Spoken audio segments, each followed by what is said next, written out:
12시에 많은 참여 바랍니다.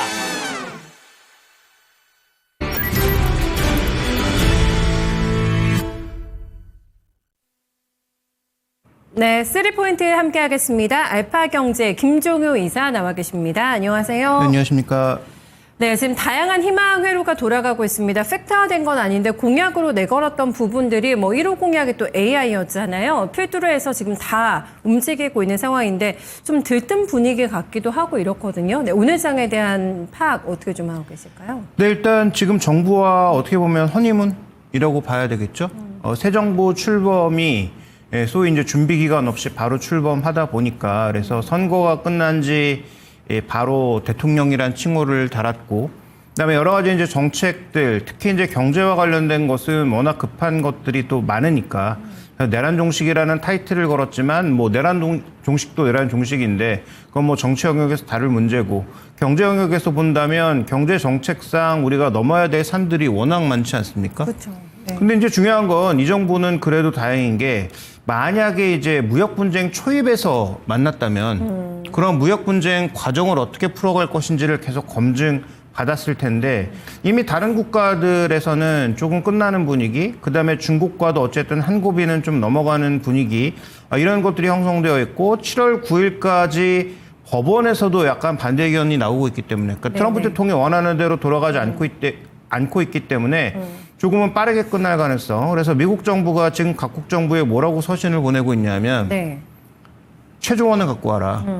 협상안을 들고 오지 말고 괜히 이리저리 간보지 말고 시간 끌지 말고 너희가 내놓을 수 있는 최종 협상안을 내놔라라고 요구하고 있거든요. 네네. 그러면 7월 9일까지 아마 중국 정도를 제외하고는 대부분 국가와 협의할 가능성이 있는데, 우리는 약간의 말미는 더 얻을 수가 있겠죠. 왜냐하면 그동안 뭐 정부도 없었고 협상팀도 없었으니까 뭐 협상만 잘해낸다면 약간의 말미를 얻을 수도 있을 것 같은데, 어쨌든 중요한 것은 이런 가장 큰 부담 요소인 그 관세 관련 협상은 어떤 식으로든 최대한 부정적이진 않을 것 같다. 그러니까 여기서 더 최악으로 갈 가능성은 없다라는 게 가장 중요한 포인트고요.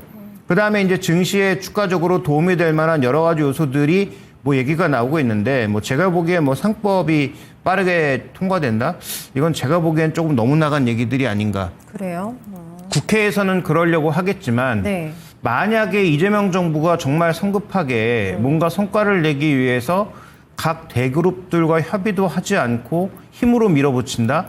아마 제가 보기엔 1년 내에 좌초될 가능성이 굉장히 높다, 이렇게 봐야 될 것 같습니다. 네. 그래서 이 돈의 힘이라는 건 무시할 수 없고, 대그룹들이 양보할 수 있는 것도 있지만 양보하지 못할 수 있는 것도 있기 때문에, 네네네. 상법이라고 하는 그 큰 틀을 통과하기 위해서는 결국은 협상이 필요하다라는 거죠. 그래서 이 허니문 기간이 지금 뭐 강하게 나타나고 있는데, 제가 보기엔 그렇게 길지 않을 수도 있고, 만약에 너무 빠르게 2,800선을 넘어간다면 저는 단기간엔 또 조정이 좀 크게 올 수도 있다라고 보고 있기 때문에 흥분할 만한 자리는 아니다, 이렇게 좀 봐야 될 것 같습니다. 허니문을 즐기긴 하되, 네, 경계사항은 분명히 있다라는 부분을 언급을 해주고 있습니다. 사실 뭐 상법 개정이 한번 드라이브를 걸었다가 또 좌초됐다가 이번에 다시 시도하는 건데, 시를 너무 좀 빠르게 보는 경향도 있는 것 같거든요. 뭐 빠르면 2, 3주 안에, 그리고 최대 뭐 한 달 이렇게 얘기를 하는데, 조금 지켜보자. 네, 차분하게 시장 한번 관전해 보시는 건 어떨까 의견을 주신 것 같아요. 세 가지 포인트 준비되어 있습니다. 원 포인트 먼저 확인하겠습니다. 네, 지주사 한화를 추격해도 괜찮을까? 지금 사실 한화를 사려면은 강심장이 돼야 될 것 같긴 합니다. 네, 오늘 거의 10만 원 근처까지 올라갔거든요. 상한가 근처까지 갔다가 윗골이 닿는 패턴. 현재 구간에 20% 넘어가는 급등이 나오고 있습니다. 다른 주식이 아니라 지주사기 때문에 한화가 이렇게까지 간다고? 라고 하게 되는 거잖아요. 오버슈팅이라고 보세요. 이 정도 갈 만한 상태라고 보시는지 궁금합니다. 일단 지주사는 우리나라가 다 할인돼서 거래되고 있기 때문에, 그다음에 우리나라 상반기의 주인공은 뭐 아무리 뭐 반도체고 AI고 뭐라 해도 누가 뭐래도 방산과 조선이었다라는 관점에서 보면, 하나에어로스페이스의 급등과 하나오션의 급등만 생각해 보더라도 또 그것만 오른 게 아니잖아요. 하나시스템이라든지 하나그룹주라고 하면 거의 전반적으로 다 올랐고, 마지막 남은 그 카드였던 하나솔루션도 최근에 반등을 하고 있으니까. 네네. 그러면 하나그룹들 시총을 는 거 생각하면 지주사인 하나의 주가가 올라가는 건 뭐 납득할 만한 일이기도 하고요. 그 다음에 이제 뭐 두산도 최근에 선두에 서고 있고, 뭐 LS라든지 어쨌든 최근에 시장에 화두가 되고 있는 그런 그룹사 지주사들이 가장 강한 모습을 보여주고 있고, 넓게 보면 오늘 금융사들이 다 급등하는 것도 맥락이 다 있잖아요. 근데 중요한 건 이제 이런 종목군들을 뭐 운 좋게 미리 사셨거나 아니면 해안이 있어서 사셨던 분들이야 현재 이런 급등을 가만히 두고 즐기시만 하면 되죠. 근데 중요한 것은 계속 즐길 수 있는가. 아까 이것은 맨 처음에 시장 포인트로 언급드렸던 허니문과도 비슷한 상황인데, 예를 들어서 상법 관련된 이슈가 좀 뭐 지연된다든지 네. 아니면 뭐 강한 저항에 부딪힌다든지 하면 언제든지 급락해도 또 할 말은 없는 그런 종목군들 아니에요? 그래서 현재 구간에서 이런 지주사들의 전략에 있어서의 제 생각은 핵심 포인트는 급등하고 있는 선도주를 쫓아가기는 조금 쉽지 않다. 그러니까 정말로 뭐 강심장이고 나는 여기서 목표 수익률 한 10%, 15% 정도를 빠르게 내고 싶다면 물릴 각오를 하고 이런 종목으로 가야 되겠죠. 근데 물릴 각오를 하고 주식을 사는 사람은 거의 없기 때문에 그런 관점에서 본다면 저는 최근에 이 지주사 영역에서는 아직도 안 올라간 종목은 너무나 많거든요. 지주사 안에서 아니면 넓게 봐서요, 다? 지주사 안에서도 그렇고 안에서도. 시장은 넓게 보면 더더욱 그렇죠. 그러니까 대표적으로 뭐 KCC 같은 경우에도 업황의 터닝은 굉장히 제한적으로 보이나 뭐 페인트 시장이 갑자기 좋아질 리 없고 그다음에 뭐 유리 시장도 갑자기 좋아질 리가 없잖아요. 건설 경기가 안 좋으니까. 예. 그렇죠. 건설 경기뿐만 아니라 뭐 자동차 도료라든지 그나마 좋은 거 정도는 배 도료 정도 뭐 이 정도가 좋은 상황이니까 주력 산업이 좋은 건 아무것도 없는데, 그럼에도 불구하고 이 회사가 갖고 있는 그 유가 증권을 생각하면 갖고 있는 게 전부 HD, 현대중공업 이런 거 갖고 있는데 네네. 그 주가는 얼마나 올랐겠어요? 그냥 보유하고 있는 그런 유가증권 대비해서 주가가 너무 저평가되고 있단 말이죠. 그럼 이런 종목군들의 움직임은 없을까 한번 고민해 볼 필요가 있는 거고, 그다음에 지금 관계사 주가는 전혀 안 오르고 있습니다만 저평가라고 하면 또 빼놓을 수 없는 대표적인 지주사, 가장 어떻게 보면 교통정리가 잘 돼 있는 대그룹 지주사의 대표격은 LG거든요. LG. 네. 그렇게 안 움직이던 LG도 오늘 움직입니다. 그러게요. 네, 예. 그래서 이제 그런 종목군들을 만약에 이제 신규 매수한다면 목표 수익률을 낮추고 이런 종목군들이 조금 더 움직일 수 있는 여지가 있지 않나 생각해 볼 필요가 있는 거고, 나는 무조건 빠르게 움직이는 종목이 좋다. 네. 단기 수익률이 나와야 된다라고 생각하시는 분은 그 위험 부담을 감수하고 하나 같은 종목이 조금 빠질 때 들어가는 수밖에 없죠. 대신 뭐 최근에 거의 200% 올랐으니까 순식간에 뭐 20% 손실 날 가능성도 염두에 두고 가는 거죠.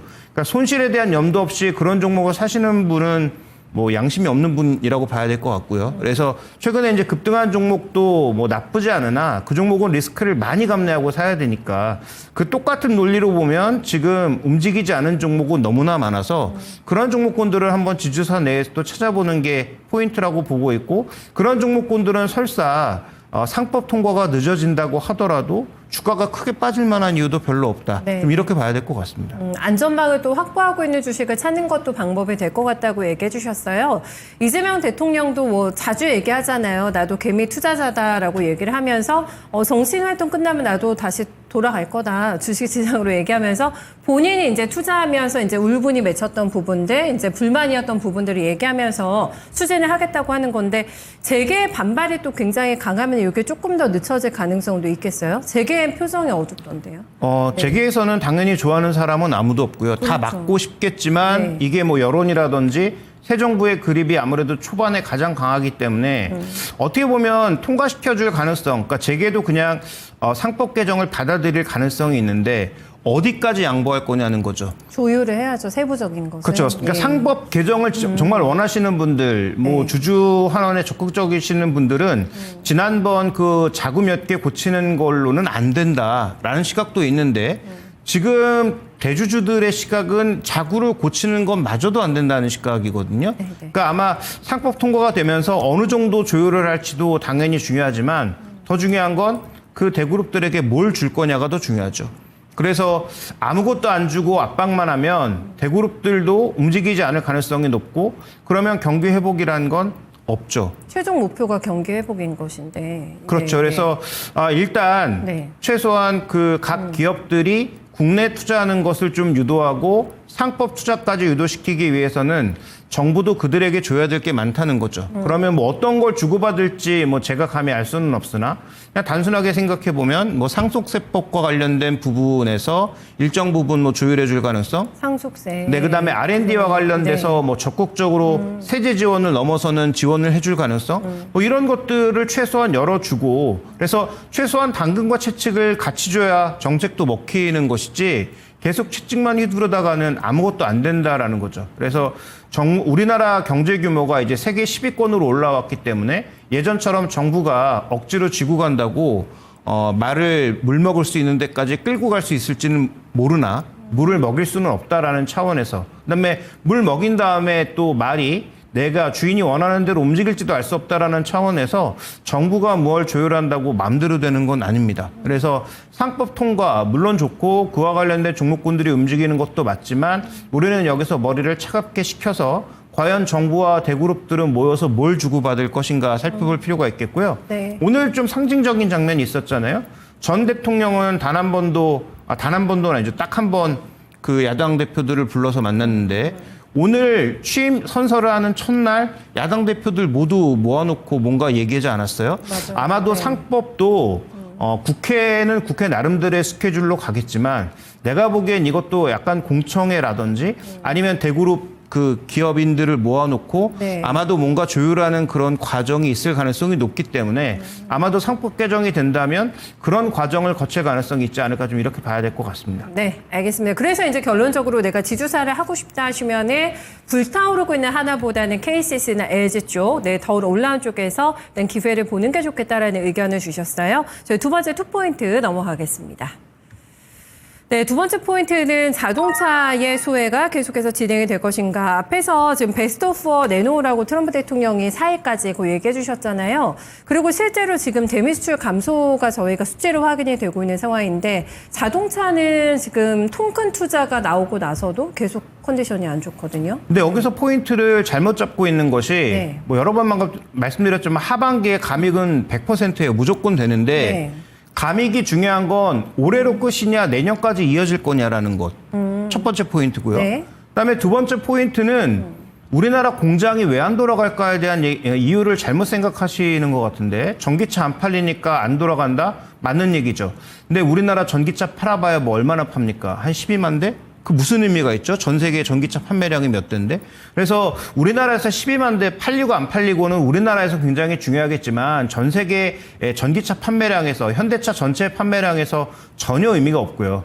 그러면 더 의미가 있는 것은 우리나라에 줄어드는 것만큼 다른 쪽에서 커버를 해주느냐가 중요한데 중요한 건 지금 메가플랜트의 생산 속도를 높여서 미국에서 팔릴 수 있을 만한 모델을 미국에서 이미 생산해내고 있는 거잖아요. 네. 그러니까 미국에서 아이오닉 9과 아이오닉 5를 생산하니까 국내에서 생산할 필요가 없는 거예요. 국내에서 생산하면 국내에서 안 팔리는 데다가 수출도 안 되는데 관세까지 부여받아서. 만들 필요가 없으니. 그러면 예. 거기서 만들지 말고 미국에서 만드는 게 나은 거죠. 그다음에 또 한 가지. 우리가 현대차, 기아차가 미국 가서 성공한 이유는 뭡니까? 그동안 우리는 미국에서 뭐를 잘 파는 회사였냐면 소나타 엘란트라를 잘 팔던 회사였던 거죠. 그런데 재작년부터 뭘 팔기 시작했습니까? SUV 판매가 늘어나기 시작했고 판매량 자체는 보잘것없지만 제네시스 판매가 늘기 시작했고 그다음에 텔루라이드, 산타페, 그다음에 이번에 또 진출한 펠리쉐이드 같은 나름 덩치가 있는 그다음에 국내보다 20-30%는 더 비싸게 팔 수 있는 그런 모델들이 미국에 대비해서 판매되고 있다는 게 핵심인 거죠. 네. 근데 이번에 원래 그 미국의 메가플랜트는 전기차 전용 공장에 가까웠는데 실제로 미국이 관세를 강하게 부여할 걸로 예상이 되면서 지금 홀류 생산으로 바꿨습니다. 그래서 펠리쉐이드 하이브리드도 거기서 생산한다는 거죠. 그렇군요. 근데 펠리쉐이드 하이브리드는 다 아시는 것처럼 2.5 터보라서 대형차에 2.5 터보가 달린 그 시장은 미국과 일본의 동무대, 거의 일본의 동무대였죠. 도요타의 하이랜더라든지 그다음에 뭐 혼다의 일부 모델들이 거의 시장의 70%를 장악하고 있었고 나머지 시장 한 15% 정도를 포드가 장악하고 있었는데 제가 보기엔 펠리쉐이드가 데뷔하면 뭐 포드는 조금 위치가 흔들려 보이고 그다음에 지금 도요타의 그 모델 하이랜더 모델도 뭐 미국 사람들 입맛에 맞는지 모르겠지만 여러 가지 측면에서 놓고 봤을 때 펠리쉐이드와 비교해서 이렇게 큰 메리트가 뭐 그 연비 정도로 제하면 크지 않기 때문에 그래요? 그런 관점에서 펠리쉐이드가 미국에 대비했을 때 판매가 일부 늘어나고 증가한다면 지금 미국에서 그렇지 않아도 지금 맛이 가고 있는 뭐 그 밑에 떨거지들 포드라든지 뭐 닛산이라든지 닛산은 지금 스스로 맛이 가고 있잖아요. 그러니까 이런 회사들의 점유율을 줄이면서 현대차가 오히려 점유율을 끌어올릴 가능성이 있기 때문에 그런 관점에서 현대기아차는 일정 부분 제가 보기에는 지금 주가의 저평가가 너무 심화되고 있고 너무 나쁘게만 보고 있다라고 볼 수 있을 것 같습니다. 네, 그래서 기아하고 현대는 지금 뭐 기회라고 보여지고요. 다만 이제 한 가지 변수는 준비된 그림 보시면 최근에 이제 중국 전기차들이 올해 꽤 잘 나가다가 전부 주저앉았는데 여기가 이제 할인 판매를 하고 있다는 거죠. 처음에 이제 BYD가 30% 할인 판매 얘기하면서 BYD 망한다라고 이제 악평들을 줄줄 달고 있지만 뭐 아무것도 모르고 하는 소리니까 그냥 넘어가도록 하고요. BYD가 망하는 게 아니라 중국에서 이제 자동차가 본격적으로 구조조정에 들어간 거죠. 그러니까 여전히 예전에 한 뭐 몇백 개가 경쟁하던 중국 자동차가 지금 뭐 90개 수준으로 줄었는데 제가 보기엔 중국 자동차도 이제 10개 내외로 줄어들 가능성이 있다. 많이 압축되네요. 네, 그 시작 포인트가 BYD의 할인 판매다는 거죠. 그러니까 BYD의 할인 판매는 BYD가 지금 보통 우리가 어원 발행하면 한 3개월짜리도 길다고 하는데 BYD는 지금 막 1년짜리 어원 발행하거든요. 그러니까 이거 망하기 일보 직전 아니냐라는 평가를 하시는 분이 있는데 중국 국가가 BYD를 망하게 할 가능성은 0.1도 없고요. 그러니까 BYD가 30% 할인 판매를 시작하면서 그 밑에 있는 창안, 체리, 지리 이런 자동차가 줄줄이 할인 판매를 발표하고 있는 건 적어도 상위 10위권 내에 들어가지 못하는 회사들은 다 같이 망가질 가능성이 높다라고 봐야 될 것 같고요. 우리는 지금 그 굉장히 허접한 모델 국내에 하나 들어왔으니까 BYD를 굉장히 아래로 평가하지만 네. BYD가 지금 전 세계 판매량 5위로 들어간 것은 뭐 물론 중국 판매가 많다는 건 인정하지만 그래도 판매량 기준으로 전 세계 5위에 들어가 있고 배터리 시장에서도 굉장히 중요한 자리를 차지하고 있다는 것도 살펴봐야 됩니다. 그럼요. 그래서 네. 그런 차원에서 놓고 봤을 때 뭐 남아있는 변수는 미국 외 지역에서 네. 동남아라든지 이런 지역에서 이 전기차 할인 판매가 어떻게 작용하는지 정도는 한번 변수로 살펴볼 필요는 있다. 이렇게 봐야 될 것 같습니다. 네, 그러니까 지금 너무 싸다라는 관점에서는 담아도 된다는 의견이신 거잖아요, 자동차. 현대차 기아는 네. 제가 보기에는 담아도 되는데 네. 다만 지금 단기적으로 많이 올라가는 종목이 많은데 단기적으로 지금 주가가 굉장히 활발하게 움직이는 종목이 많은데 언젠간 올라가겠지만 이 종목 갖고 있으면 상실감이 굉장히 클 거란 말이죠. 지금은 그렇죠. 네. 그러니까 네. 지금 당장 이 종목은 저는 담아도 된다고 생각하는 담아야 되는 가격이라고 생각하는데 다만 이 종목을 담으면 그건 각오하셔야죠. 다른 종목들이 막 널뛰게 하는데 이 종목은 전혀 안 움직이거나 오히려 소폭의 마이너스를 보일 수 있다. 그러니까 그걸 만약에 감안하고 살 수 있는 분이라면 나는 그냥 투자라는 관점에 단순하게 싼 종목을 좋은 가격에 좋은 주식을 좋은 가격에 사는 거라고 생각한다면 저는 현대차 기아는 지금은 적극적으로 담아야 될 자리라고 보고 있습니다. 네, 알겠습니다. 내가 너무 가슴 뛰는 주식만 또 많은 포트도 사실 가져가시는 분들께는 요것도 한번 좀 담아서 내가 길게 장기 투자 한번 해볼만 하다라는 의향이 있으실 것 같거든요. 어쨌든 굉장히 저평가 위치에 있는 거는 맞다라는 자동차 쪽에 대한 의견을 내주셨습니다. 저희 내일장 이제 준비해봐야 될 것 같은데 오늘 굉장히 많은 섹터가 들썩였거든요. 네, 내일장 어떤 쪽을 좋게 보실지 바로 확인하겠습니다.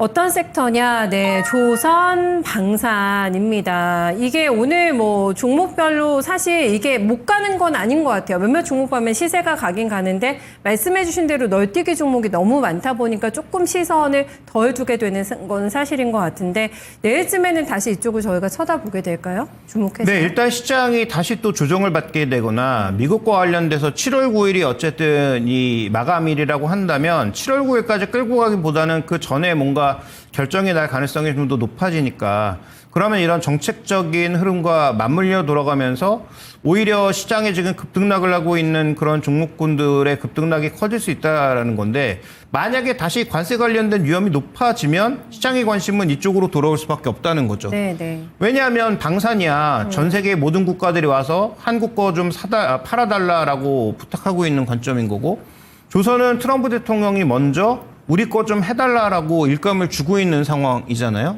근데 이 종목들 지금 가장 뭐 대표 종목인 하나에어로스페이스의 밸류를 보시면 지금 뭐 PER 관점은 뭐 그렇다 치죠. 뭐 이익이 계속 올라가면서 이제 뭐 올랐어도 뭐 25배 정도도 안 되는 상황이니까 충분히 이 정도는 감당 가능한 가격이라고 보는데 PB 관점에서 보면 미국 주식 같아요. 미국 주식의 웬만한 종목은 대형주라도 뭐 PBR 6배 이건 뭐 거의 기본이거든요. 네. 근데 지금 우리나라는 PB 0.8배가 시장에 안 되는데 지금 이 종목 같은 경우는 PB 관점에서 봤을 때 지금 6배 정도의 수준으로 달려가고 있단 말이죠. 그러면 이건 고평가가 아닐까가 고민스러워지는 자리입니다. 그래서 저는 감히 말씀드리지만 주가는 더 갈 수 있어요. 그다음에 하반기에도 저는 최소한 지수가 저는 뭐 3,000선 올해 내로 간다고 보는데 그러면 그 정도의 수익률은 갈 거예요. 그러니까 지금 2,700선이니까 3,000까지 간다고 치면 한 10% 더 올라가는 거라고 볼 수 있잖아요. 그러면 그 정도 이상의 수익률을 충분히 이 방산이나 조선 쪽이 낼 수 있다고 보는데 다만 지금 정도의 밸류에이션이라면 지금부터는 추격 매수, 추가 매수보다는 오히려 가지고 계신 분들이 어떻게 효율적으로 이익을 고정시킬 수 있는가에 고민이 더 필요한 자리라는 거죠. 네, 그래서 허니문이 예를 들어서 뭐 하루 이틀 만에 끝나고 뭐 다음 주 초반 정도만 됐을 때 다시 또 여러 가지 그런 바람들이 분다면 다시 조선방산이 올라갈 수 있는데 다만 올라간다고 하더라도 신규 매수나 추가 매수의 관점에서 보시기보다는 오히려 좀 더 머리를 차갑게 식히면서 어떻게 이 발생한 큰 이익을 조금씩 줄여갈까에 대한 고민. 그다음에 여기는 후속 종목을 고르는 게 의미가 없습니다. 이미 답이 나와 있잖아요. LIG 넥스원, 현대로템, 하나에어로스페이스하고 굳이 하나 더 껴준다면 한국항공우주를 벗어나면 안 된다는 게 이미 시장에서 검증이 된 상황이잖아요. 그러니까 그 밑에 종목으로 저는 갈 필요는 별로 없다라고 보여지고 그 종목군들 내에서 어차피 머물러야 되는데 다만 이익을 어떻게 고정할 거냐에 대한 고민도 지금부터는 시작할 때가 됐다. 그래서 저는 뭐 분할 매도 관점에서도 동시에 생각이 필요하다는 거죠. 그래서 단기적으로 보면 이 종목의 시장이 평활할 때 아니면 조정받을 때 올라갈 가능성은 여전히 높지만 올라간다고 하더라도 더 사고 아니면 신규 매수하기보다는 지금부터는 좀 차익 실현의 관점에서 서서히 고민이 필요한 지점이 아닌가 이렇게 판단하고 있습니다. 네, 명확하게도 정리가 되셨을 것 같습니다. 이익을 확정 지을 것도 심도 깊게 고민하자 이렇게 얘기해 주셨어요. 네, 오늘 말씀 잘 들었습니다. 네, 지금까지 김종유 이사와 함께한 3포인트였습니다.